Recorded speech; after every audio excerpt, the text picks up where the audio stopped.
आज के इस वीडियो में हम लोग क्लास 9th के ज्योग्राफी के चैप्टर नंबर 2 देखने वाले हैं। चैप्टर नंबर 2 का नाम है भौतिक स्वरूप, संरचना और उच्चावच। इस चैप्टर 2 का नाम हो गया भौतिक स्वरूप, भौतिक स्वरूप और उच्चावच, संरचना और उच्चावच। पूरा नाम हो गया चैप्टर के भौतिक स्वरूप,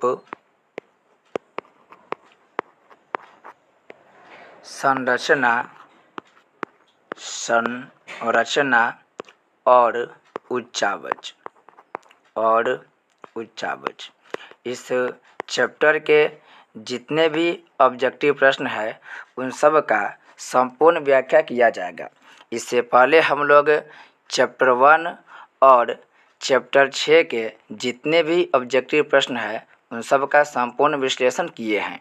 तो आपको इस ऑब्जेक्टिव क्वेश्चन के आंसर के साथ साथ बहुत सारे अन्य तथ्य भी बताया जाएगा। आप उस सभी एक्स्ट्रा तथ्य को अपने कॉपी में या अपने बुक में नोट करते जाएंगे। और सबसे ज़रूरी बात है कि यह जो चल रहा है सीरीज, यह भारतीय भवन बुक के सीरीज चल रहा है।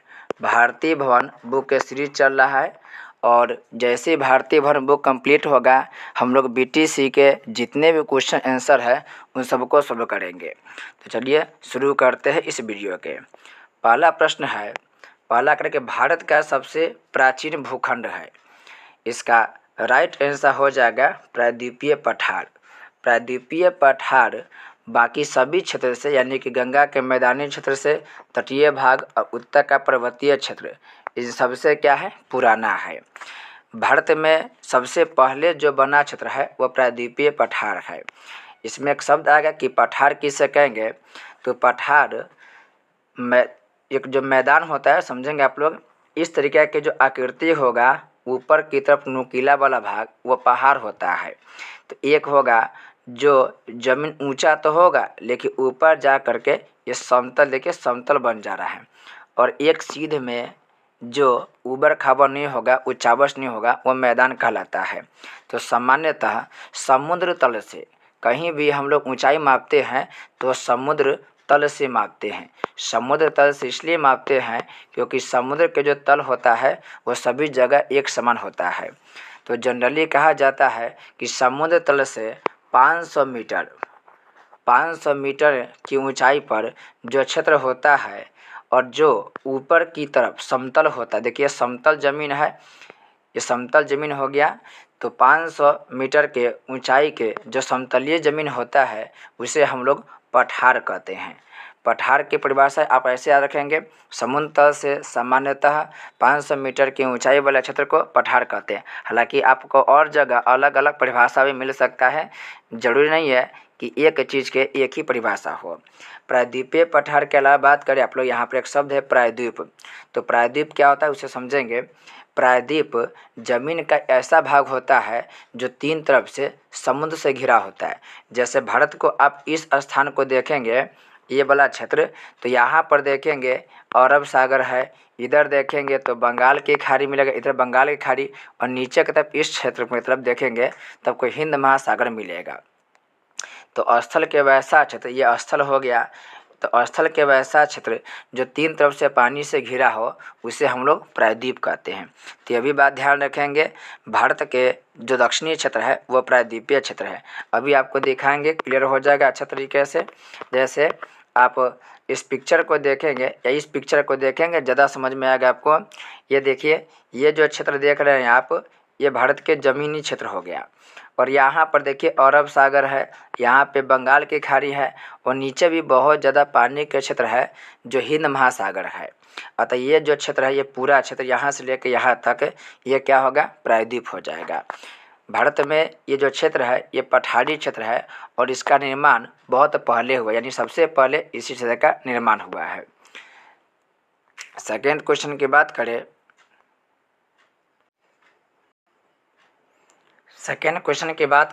तो सेकेंड क्वेश्चन कह रहा है हिमालय के निर्माण में कौन सा सिद्धांत सर्वमान्य है? हिमालय का जो निर्माण हुआ है उसके बारे में अलग अलग विद्वानों ने अलग अलग सिद्धांत दिया है, लेकिन सबसे जो अच्छा सिद्धांत माना जाता है वह माना जाता है प्लेट विवर्तनिकी सिद्धांत। प्लेट विवर्तनिक सिद्धांत सबसे ज़्यादा मान्य है और इस प्लेट विवर्तनिक सिद्धांत को देने वाला विद्वान था अमेरिका के एक विद्वान है जिनका नाम है हैरी हैंस। इनका नाम भी याद रखेंगे, हैरी हैंस। ये जो विद्वान है ये प्लेट विवर्तनिक का सिद्धांत दिया था और इनके अनुसार हिमालय पर्वत का जो निर्माण हुआ है वह आपस में प्लेट के टकराने से हुआ है। आपस में प्लेट टकराने से ऐसे हुआ है, जैसे समझेंगे, जो यह धरती है हमारा, वो धरती 7 प्लेटों पर टिका हुआ। प्लेट का मतलब हो गया पृथ्वी के नीचे बड़े बड़े चट्टान के खंड प्लेट कहलाएगा। बहुत सारे पृथ्वी के अंदर चट्टान है, उसी चट्टान को प्लेट कहा गया है। तो मान लेते हैं कि एक चट्टान ये है यानी प्लेट है और एक प्लेट यहाँ पर है। अब हुआ क्या, ये प्लेट आगे की तरफ बढ़ी और ये भी प्लेट इधर की तरफ बढ़ी, लेकिन इसी दौरान ये जो प्लेट है ये वाला बी नाम के प्लेट ए नाम के प्लेट के ऊपर की तरफ क्या हो गई, ऊपर की तरफ चली गई और ये नीचे की ओर धंस गई। तो जैसे ये बी नामक प्लेट ऊपर की ओर जाएगी, यह क्या होगा, ऊपर के जो बी नामक प्लेट होगा उसकी ऊंचाई ऐसे क्या होगा, ये बढ़ते जाएगा, ऐसे ये जाते जाकर ऊपर जाएगा और ये वाला नीचे की तरफ चला जाएगा और इसी तरीक़ा से हिमालय पर्वत का निर्माण हुआ है। तो याद रखेंगे प्लेट विवर्तनिक यानी कि एक प्लेट के ऊपर एक प्लेट चढ़ जाने से हिमालय पर्वत का निर्माण हुआ है। तीसरा प्रश्न की बात करें तो कह रहा है कि हिमालय की सर्वोच्च श्रेणी कौन सी है? हिमालय के सर्वोच्च श्रेणी की बात करें तो वह है हिमाद्री। हिमालय 3 श्रेणी से बना है।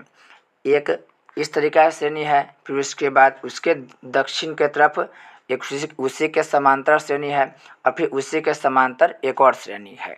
तो सबसे जो उत्तर की तरफ है उसका नाम है, सबसे ये वाला जो श्रेणी है उसका नाम है हिमाद्री। फिर बीच वाला जो श्रेणी है सेकेंड स्थान पर उसका नाम है हिमालय और सबसे जो दक्षिण की तरफ जो हिमालय का श्रेणी है उसका नाम है शिवालिक। तो याद रखेंगे हिमालय के 3 श्रेणी है, एक है हिमाद्री जिसे महान हिमालय कहते हैं, एक है हिमाचल जिसे मध्य हिमालय कहते हैं और एक है शिवालिक श्रेणी जिसे हम लोग निम्न हिमालय कहते हैं। तो देखिए सबसे उत्तर में है, फिर यह मध्य में है, ये वाला मध्य में है और ये सबसे दक्षिण में है। इसके अलावा बात करें तो ऑप्शन डी में दिया सह्याद्री। तो सह्याद्री हिमालय के भाग नहीं है, बल्कि आप जब भारत को देखेंगे प्रायद्वीपीय भारत, तो यह हो गया प्रायद्वीपीय भारत और यहाँ पर जो पर्वत श्रृंखला है उसी का नाम है सह्याद्री। यानी आप कह सकते हैं इस वाले स्थान को बोलते हैं पश्चिमी घाट। तो ये जो पश्चिमी घाट है उसी को बोला जाता है सह्याद्री, जबकि हिमाद्री क्या है, हिमाद्री हिमालय के एक श्रेणी है, एक श्रृंखला है। आप इस मैप में ध्यान से देख सकते हैं, आपको हिमालय के सभी श्रेणी आपस में अच्छा से दिख जाएगा। जैसे इस मैप को देखेंगे तो यहाँ पर आपको दिखाई दे रहा होगा ये वाला देखिए, ये वाला जो पहाड़ है यहाँ से यहाँ तक, फिर आप देखें ऐसे ये जितना भी ब्लैक वाला है, फिर ये वाला देखिए, ये जो दिखाई दे रहा है आपको यही हिमालय के समानांतर 3 श्रेणी है। तो सबसे ऊपर की तरफ जो मिलेगा, सबसे ऊपर की तरफ वह है देखिए मुख्य हिमालय, इसे महान हिमालय बोलते हैं और इसी का नाम देखिए यहाँ पर लिखा हुआ है हिमाद्री। यानी कि मुख्य हिमालय को यानी महान हिमालय को ही हिमाद्री कहा जाता है। उसके नीचे देखेंगे आप लोग तो उसके नीचे की तरफ आपको मिलेगा हिमाचल हिमालय, उसके नीचे की तरफ, और सबसे लास्ट में मिलेगा आपको शिवालिक श्रेणी। ये शिवालिक श्रेणी सभी श्रेणी से नया है, हाल फिलहाल में यह बना हुआ है और यह इसकी ऊंचाई सबसे कम है। नेक्स्ट प्रश्न की बात करें तो नेक्स्ट क्वेश्चन कह रहा है इनमें कौन हिमालय के उत्तर में स्थित है? तो हिमालय के उत्तर की बात करें तो इसमें हो जाए, देखिए आपको ऑप्शन के अनुसार सब बता रहे हैं। ये जो हिंदू कुश है, ये हिंदू कुश पाकिस्तान वाले क्षेत्र में पड़ता है, पाकिस्तान वाले क्षेत्र में। तो ये हिमालय के पश्चिम की तरफ पड़ जाता है। ये जो पटकाई बूम है, ये पटकाई बूम भारत के पूर्वी राज्य में आता है, पूर्वी राज्य में। ये जो काराकोरम है ये आता है जम्मू कश्मीर में और ये हिमालय के कहाँ आएगा, उत्तर में आएगा, ये हिमालय के उत्तर में आएगा।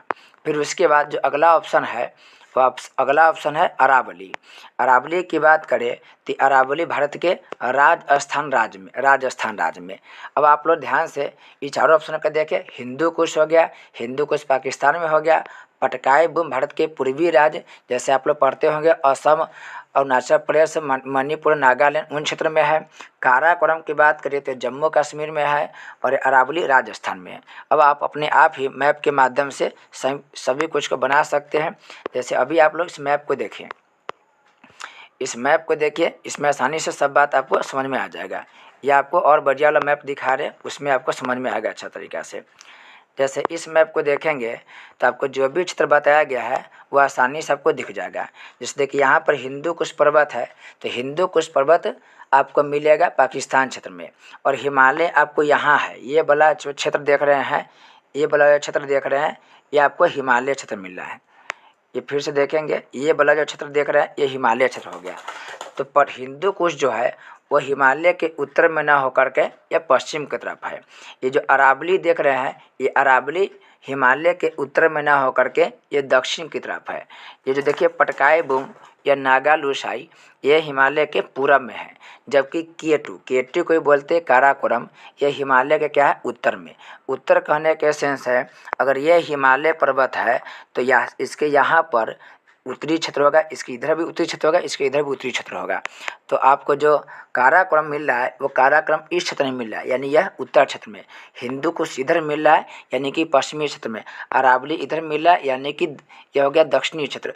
और यहाँ पर आपको मिल रहा है पटकाई बुम, यह पूर्वी क्षेत्र में हो गया। तो हिमालय के आसपास जितने भी पर्वत श्रृंखला है उसे भी ध्यान रखेंगे, एग्जाम में अक्सर ऐसा प्रश्न पूछ लिए जाते हैं।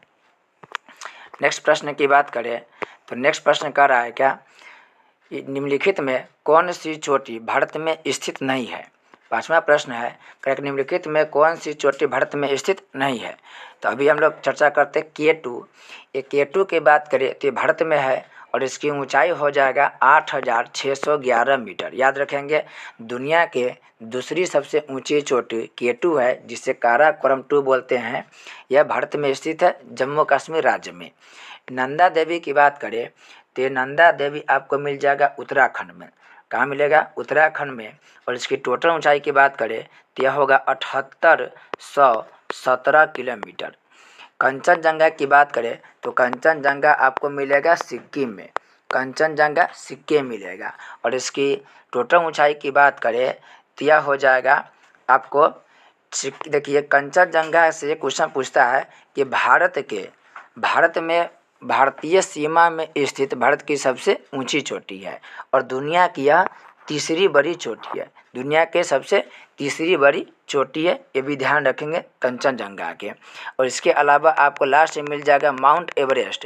ये जो माउंट एवरेस्ट है, ये माउंट एवरेस्ट आपको मिलेगा नेपाल में। और यही आपका आंसर हो जाएगा, क्योंकि माउंट एवरेस्ट नेपाल में है, यह भारत में स्थित नहीं है। और माउंट एवरेस्ट की ऊंचाई की बात करें तो माउंट एवरेस्ट की ऊंचाई हो जाएगा 8,848 मीटर। कोई बुक में आपको दिया होगा 8,850 मीटर, वो भी सही है, क्योंकि पिछले बार जो 2015-16 में जो भूकंप आया था उसमें यह माना गया कि हिमालय के ऊंचाई में कुछ वृद्धि हुआ है। तो ध्यान रखेंगे माउंट एवरेस्ट कहाँ पर है, माउंट एवरेस्ट आपको नेपाल में मिलेगा। अभी आपको हम सभी लोकेशन को मैप पर दिखा दे रहे हैं, इसे देखेंगे आसानी से आपको सब कुछ समझ में आ जाएगा। जैसे इस मैप से भी देख सकते हैं या इस मैप से भी देख सकते हैं, लेकिन ज़्यादातर इस मैप से देखना आपको आसान रहेगा। इस मैप को बड़ा गहराई से देखेंगे, इसमें बहुत सारा डाटा दिया गया है। अगर गहराई से इस मैप को फॉलो करेंगे तो बहुत सारी जानकारी आपको स्वतः अपने आप पता चल जाएगा। और देखिए माउंट एवरेस्ट, देखिए ये बड़ा इलाका माउंट एवरेस्ट है, ऊंचाई लिखा हुआ है 8,848.86 मीटर। और आप देखेंगे तो ये जो क्षेत्र है, आप ये वाला क्षेत्र देखेंगे तो ये वाला क्षेत्र नेपाल है। और माउंट एवरेस्ट देखिए लोकेशन यहाँ पर है, यानी ये नेपाल में स्थित है। कंचनजंगा देखिए तो कंचनजंगा आपको यहीं पे मिल रहा है, इसके बगल में देखिए कंचनजंगा 8598 मीटर है। और यदि गौर से आप देखेंगे कंचनजंगा के, जैसे फिर से देखेंगे, आपको दिखा रहे जिम करके, कंचनजंगा को गौर से देखेंगे तो नेपाल में नहीं है, बल्कि भारत में ये जो राज्य है ये सिक्किम है। और इसी सिक्किम में कंचनजंगा स्थित है। ऊंचाई की बात करें तो 8598 मीटर है। ये भूटान देश है और इसके बगल में ये जो मिलेगा ये आपका नेपाल देश हो गया। तो देखिए माउंट एवरेस्ट आपको कहाँ मिला, नेपाल में मिल रहा है। कंचनजंगा कहाँ मिला, सिक्किम में मिल रहा है। इसके अलावा आपको दो और था, एक था काराकोरम, उसे भी देखेंगे। यहाँ पर देखिए आपको गॉडविन ऑस्टिन मिलेगा और K2 लिखा हुआ मिलेगा। यहाँ पर देखिए K2 मिलेगा, गॉडविन ऑस्टिन मिलेगा। और अगर सही से देखेंगे तो ये जो इलाका है हमारा, ये जो इलाका, ये जम्मू कश्मीर का इलाका है। ये जम्मू कश्मीर का इलाका है और इसी जम्मू कश्मीर में K2 मिल रहा है, यानी गॉडविन ऑस्टिन या काराकोरम 2। K2 के सबसे ऊंची जो चोटी है उसका नाम है गॉडविन ऑस्टिन, इसे K2 बोलते हैं, काराकोरम बोलते हैं। इसके अलावा आप एक और चीज़ देखे थे, वह क्षेत्र था आपको नंदा देवी। तो नंदा देवी अभी आपको दिखा रहे हैं, समझेंगे ध्यान से। यहाँ पर अब सही से देखेंगे, देखिए नंदा देवी और एक होता नंगा पर्वत है। तो यहाँ पर नंगा पर्वत है, इसमें दिया होगा आपको नंदा देवी भी दिया होगा। अभी हम ढूंढ के अभी 1 मिनट में अभी बता रहे हैं आपको। यहाँ पर आप नंदा देवी को देखेंगे तो ये वाला जो क्षेत्र मिलेगा आपको नंदा देवी का मिलेगा। ये जो नंदा देवी है इसकी ऊंचाई 7817 मीटर है। और इसकी बात करें कहाँ पर स्थित है तो ये उत्तराखंड राज्य में स्थित है।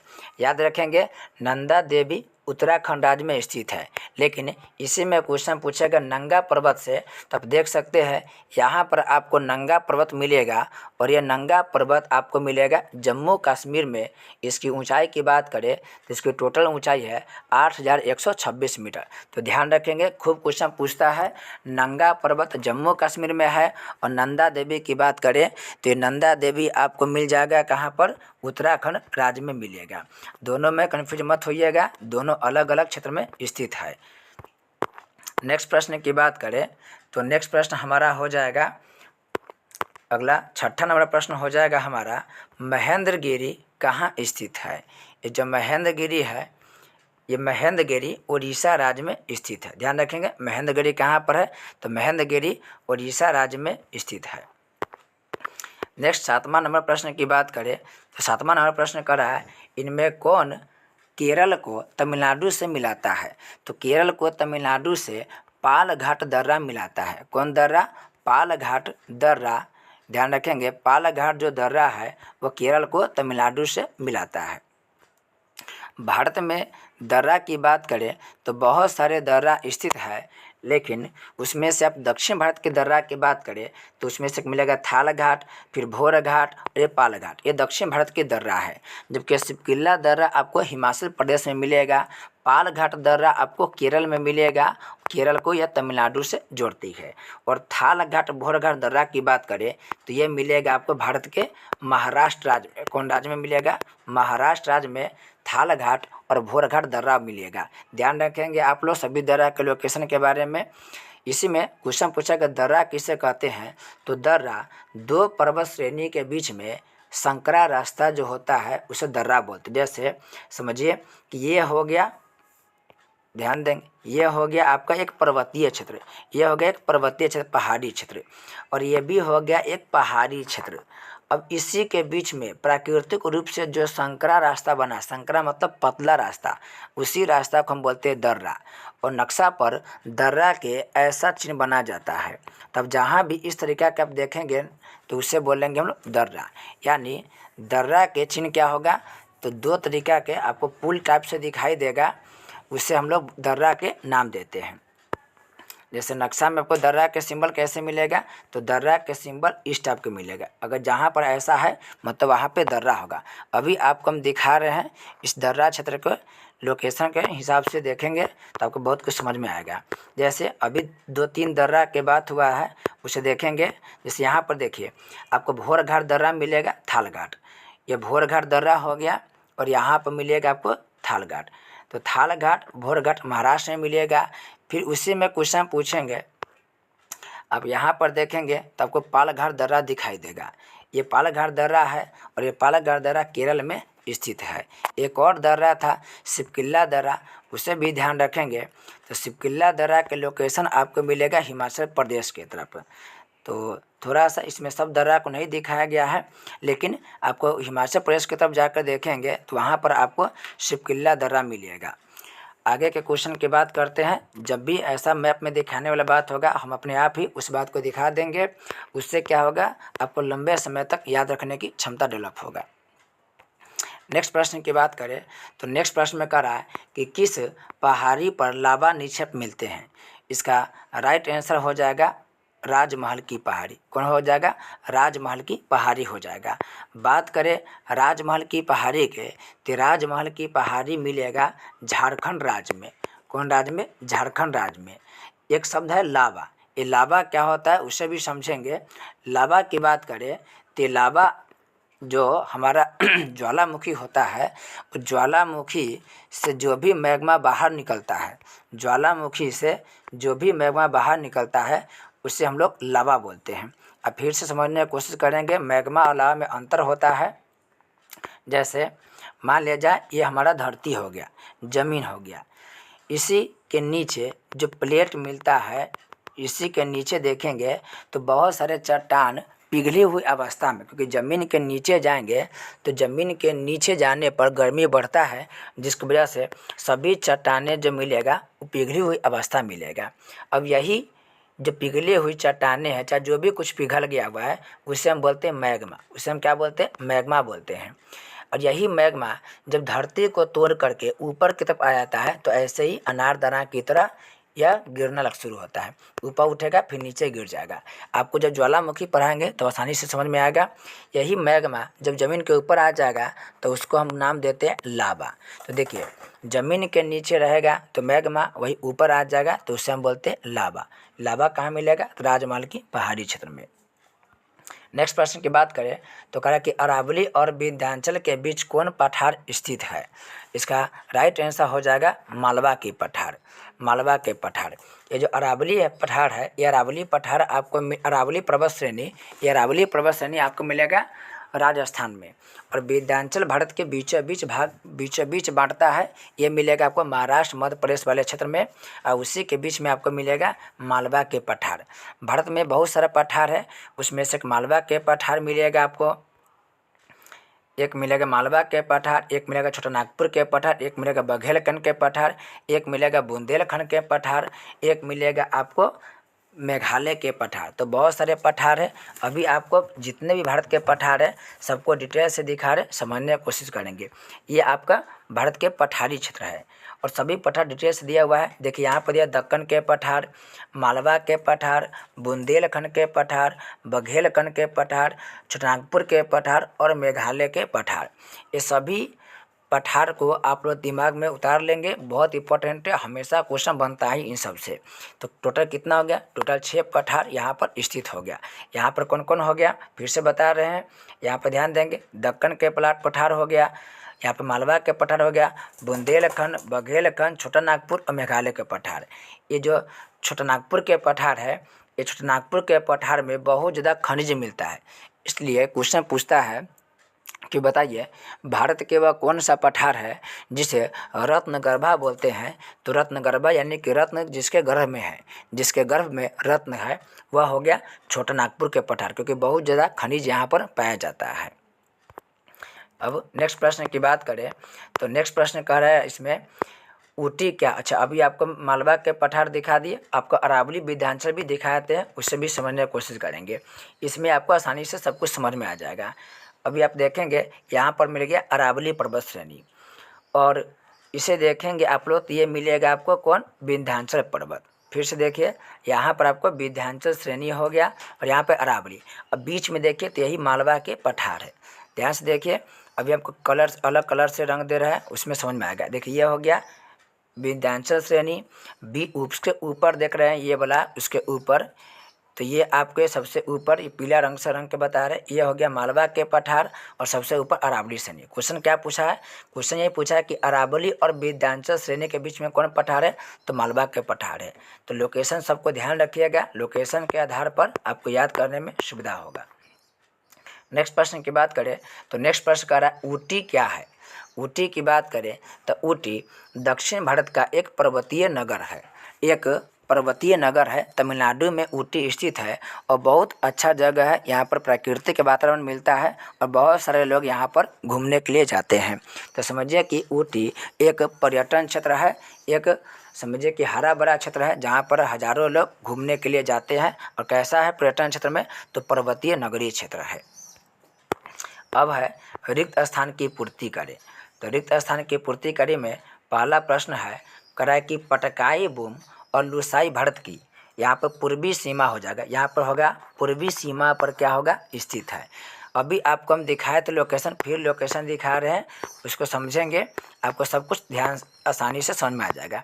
इसको देखिए, यहाँ पर आपको आसानी से सब कुछ डिटेल से समझ में आ जाएगा। जैसे देखिए, यह हो गया आपको पटगाई बूम और लुसाई, ये कहाँ पर है, तो ये पूरब में है, पूरब में है। तो क्वेश्चन यही पूछ रहा है कि पटकाई बूम और लुसाई भारत के किधर है, तो भारत के किधर होगा, भारत के पूर्वी क्षेत्र में स्थित है। चलिए अगला देखते हैं प्रश्न। अगला प्रश्न कह रहा है हमारा, एक सेकंड रुकेंगे।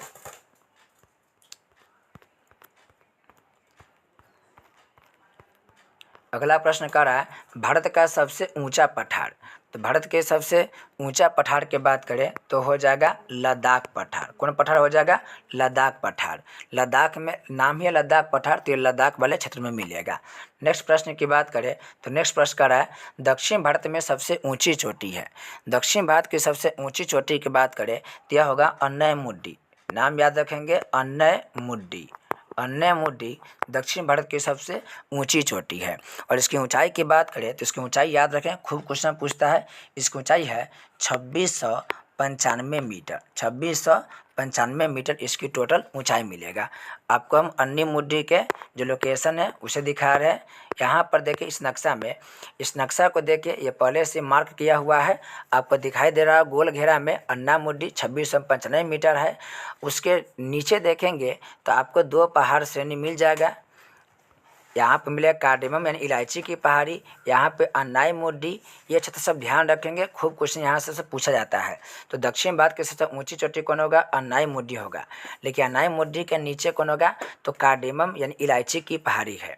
तो सबसे अंतिम में कार्डेमम की पहाड़ी है। एक और चीज़ याद रखेंगे, यहाँ पर देखिए, यहाँ पर लिखा है दोदा बेटा, दोदा बेटा लिखा है, ये भी याद रखेंगे। क्वेश्चन पूछेगा नीलगिरी के सबसे ऊंची चोटी कौन है, तो नीलगिरी के सबसे ऊंची चोटी दोदा बेटा है। आप सही से लोकेशन को देखें तो आसानी से समझ में आएगा। देखिए यहाँ पर यह हो गया पश्चिमी घाट और इसको बोलते हैं हम लोग पूर्वी घाट। ये हो गया पूर्वी घाट, यहाँ पर आपको दिया भी है, यहाँ पर दिया पूर्वी घाट। तो पश्चिमी घाट और पूर्वी घाट जहाँ पे मिलता है वहीं पर दोदा बेटा श्रेणी है और इसकी टोटल ऊंचाई लिखा है 2637 मीटर। तो दोनों ध्यान रखेंगे, दक्षिण भारत में सबसे ज़्यादा इसी दोनों पहाड़ी से क्वेश्चन पूछता है। एक पूछता है अन्नामुड्डी से और एक पूछता है दोदा बेटा से। तो दोनों क्वेश्चन याद रखेंगे।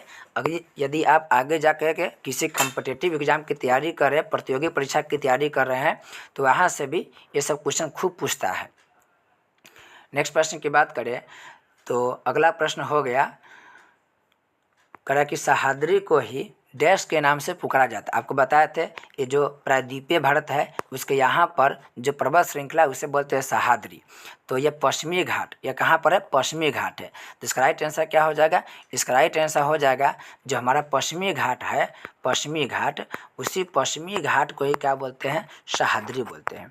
पश्चिमी घाट को क्या बोलते हैं, सह्याद्री बोलते हैं। जबकि हिमाद्री बताए थे आपको, हिमाद्री जो पर्वत श्रेणी, हिमालय पर्वत श्रेणी, उसके सबसे ऊपरी भाग है यानी महान हिमालय जो है, उस महान हिमालय को हम लोग हिमाद्री बोलते हैं।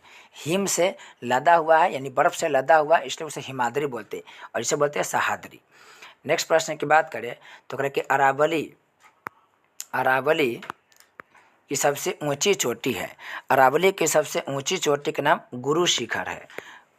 अरावली के सबसे ऊंची चोटी का नाम क्या होगा, अरावली के सबसे ऊंची चोटी का नाम गुरु शिखर है। इसकी टोटल ऊंचाई की बात करें तो इसकी टोटल ऊंचाई होगा 1722 मीटर और यह है कहाँ पर, तो आपको मिलेगा भारत के राजस्थान राज्य में। कहाँ मिलेगा, राजस्थान राज्य में। नेक्स्ट है भारतीय सीमा में हिमालय की सबसे ऊँची चोटी है। ये क्वेश्चन देखिए, ये क्वेश्चन से बच्चा कन्फ्यूज रहता है हमेशा, आप क्लियर कर लेंगे अच्छा तरीका से। क्वेश्चन क्या पूछा है, क्वेश्चन करा है कि भारतीय सीमा में हिमालय की सबसे ऊंची चोटी है। तो इसका राइट जो आंसर हो जाएगा वो हो जाएगा कंचनजंगा। क्या हो जाएगा? कंचनजंगा। ये कंचनजंगा सिक्किम, याद है कंचनजंगा कहाँ है? सिक्किम में है। और टोटल ऊंचाई बताया था आपको 8,598 मीटर। देखिए भारत की सबसे ऊंची चोटी की बात करें तो ध्यान रखेंगे, आपको इस मैप पर दिखा रहे, गहराई अच्छा से समझेंगे, ये काफ़ी इंपॉर्टेंट क्वेश्चन है और बाकी बहुत सारे बच्चे इसमें कंफ्यूज हो जाते हैं। देखिए भारत की सबसे ऊंची चोटी कोई पूछेगा तो आप उसका राइट आंसर देंगे K2। क्या है उसका राइट आंसर देंगे? K2 देंगे। फिर से आपको दिखा रहे हैं, इस मैप को ध्यान से देखिए, इस मैप को देखिए ध्यान से, यहाँ पर आपका सही जवाब मिल जाएगा। यहाँ पर है K2 जिसे हम लोग काराकोरम बोलते हैं। इसकी सबसे ऊंची चोटी गॉडविन ऑस्टिन है। ये कहाँ पर है? तो ये आपको मिलेगा जम्मू कश्मीर क्षेत्र में। लेकिन ये भारत की सबसे ऊंची चोटी तो है, कुछ बजा भारत की सबसे ऊंची चोटी, तो भारत की सबसे ऊंची चोटी कौन मिलेगा? यही K2 मिलेगा। लेकिन दुर्भाग्य यह है कि ये जो इलाका, ये वाला, इसे देखिए, ये वाला इलाका, ये जम्मू कश्मीर के ये जो इलाका है, इस इलाके पर अभी पाकिस्तान का कब्जा है। और ये जो इलाका देख रही है, वाला इलाका, ये पूरा जम्मू कश्मीर का ये पूरा इलाका हो गया, जिसमें इन क्षेत्रों पर देखेंगे तो इन क्षेत्रों पर पाकिस्तान का यहाँ पर अनलीगल तरीके से अधिकार किया गया है। 1947 में अधिकार कर लिया गया। इसकी चर्चा आप लोग 10th में 12th में जब जाएंगे तो पढ़ेंगे डिटेल से। तो ये वाला इलाका हो गया आपको पाक ऑक्यूपाइड कश्मीर, से बोलते हैं POK, पाक ऑक्यूपाइड कश्मीर, यानी पाकिस्तान अधिकृत कश्मीर। और इसी पाक ऑक्यूपाइड कश्मीर में आप देखेंगे तो आपको कौन जगह मिलेगा? यहाँ पर बीच में K2 मिलेगा, काराकोरम। तो ये भारत का जम्मू कश्मीर भारत का हिस्सा है, लेकिन फिलहाल अभी अवैध तरीके से पाकिस्तान कब्जा कर रखा है। अब इसमें क्वेश्चन पूछेगा कि भारत के सीमा में सबसे ऊंची चोटी कौन है, तब उसका राइट आंसर आप देंगे कंचनजंगा के। किसको देंगे? कंचनजंगा को देंगे। कंचनजंगा कहाँ पर है? तो सिक्किम में। कहाँ पर? सिक्किम में। और ये सिक्किम अभी पूरे भारत के अधिकार क्षेत्र में है। इसलिए भारतीय सीमा की बात करें तो भारतीय सीमा की बात करें तो आप जवाब देंगे कंचनजंगा। लेकिन यही पूछेगा आपसे भारत की सबसे ऊँची चोटी, तो भारत की सबसे ऊँची चोटी पूछे तो उसका राइट आंसर हो जाएगा आपको K2, काराकोरम 2। नेक्स्ट प्रश्न कह रहा है कि भारत का पेम्बन द्वीप डैश की खाड़ी में स्थित है। पेम्बन द्वीप आपको पहला क्लास के में बताया था, आपको पहला चैप्टर में, ये मन्नार की खाड़ी में स्थित है। कहाँ है? मन्नार की खाड़ी में स्थित है। अब भारत के देखेंगे तो ये भारत के हो गया, ये भारत हो गया, यहाँ पे श्रीलंका हो गया, और यहीं पर आपको पेम्बन द्वीप मिलेगा। इसी बीच में क्या मिलेगा? पेम्बन द्वीप देखने को मिलेगा। नेक्स्ट क्वेश्चन की बात करें तो अगला प्रश्न है, ठोस और कड़ी चट्टान के अभाव में हिमालय की डैश श्रेणी में भूस्खलन अधिक होता है। इसका राइट आंसर हो जाएगा शिवालिक श्रेणी में। शिवालिक श्रेणी में, सॉरी, यह क्या होगा? शिवालिक श्रेणी। शिवालिक श्रेणी क्या है? तो शिवालिक श्रेणी हिमालय के सबसे दक्षिणी श्रेणी है और इसकी ऊंचाई सबसे कम है। बाकी हिमालय के ऊंचाई के जो पर्वत श्रेणी है उससे सबसे कम ऊंचाई शिवालिक श्रेणी के है। और इसमें ठोस और कड़ी चट्टान के क्या है? अभाव है, जिसकी वजह से यहाँ पर जमीन धंसते रहता है। भूस्खलन का मतलब होता है जमीन का नीचे धंसना। नेक्स्ट प्रश्न की बात करें तो नेक्स्ट करा है, डैश घाट और डैश घाट की अपेक्षा अधिक कटा छटा है। अब इसका आंसर देखिए, यह हो गया भारत के ये वाला क्षेत्र, प्रायद्वीपीय क्षेत्र, यह हो गया पश्चिमी घाट और यह हो गया पूर्वी घाट। ये पूर्वी घाट हो गया। तो जब भारत के नक्शा को आप ठीक से देखेंगे तो पाएंगे क्या कि भारत के जो ये वाला हिस्सा है, फिर से देखेंगे ज़रा,